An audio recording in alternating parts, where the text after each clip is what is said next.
Magnetic flux, किसी भी area में से कितनी मैग्नेटिक फील्ड लाइंस पास हो रही है उसको अपन जनरली क्या बोलते हैं, मैग्नेटिक फ्लक्स बोलते हैं। Basically number of MFL, magnetic field lines passing through an area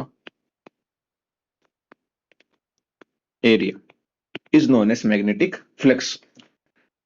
suppose हमारे पास कोई सरफेस है जो कुछ ऐसा है, तो अगर आप इसका एरिया वेक्टर बनाओगे तो एरिया वेक्टर हमेशा सरफेस के परपेंडिकुलर बनता है, प्लेन के। तो इसका एरिया वेक्टर कुछ इस तरफ होगा, एरिया वेक्टर।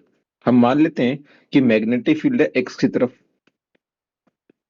तो इस सरफेस से कितना मैग्नेटिक फ्लक्स पास हो रहा है वो हम कैसे लेते हैं, वो हम लिखते हैं phi is equal to B vector dot A vector. हम मान लेते हैं एरिया वेक्टर और मैग्नेटिक फील्ड के बीच में एंगल कितना है, थीटा। तो जो हमारा फ्लक्स आएगा वो आ जाएगा B vector dot A vector. तो यहाँ से फाई का फॉर्मूला आ चुका है बी ए कोस थीटा।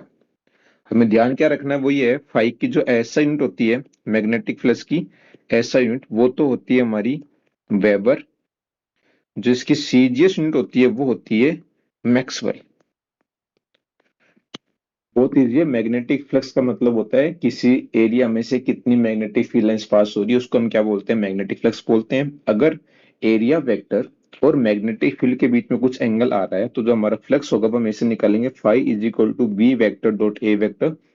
डॉट प्रोडक्ट हटाओगे तो वहां पे कोस आएगा, तो मैग्नेटिक फ्लक्स हो जाएगा फाई बराबर बी ए कोस थीटा। इसमें दो आता है, एक आता है हमारा मैक्सिमम फ्लक्स। मैक्सिमम फ्लक्स कब आएगा, जब थीटा की वैल्यू कितनी होती है 0 डिग्री, तो उस केस में फाइव हो जाएगा हमारा बी इंटू ए। दूसरा केस मिनिमम फ्लक्स कब होगा, मिनिमम फ्लक्स उस केस में होगा जब इस एरिया में से, इस सरफेस में से कोई भी मैग्नेटिक फील्ड लाइंस पास नहीं हो रही हो। उस केस में हमारा थीटा कितना हो जाएगा 90 डिग्री, तो हमारा फाइव आ जाएगा 0।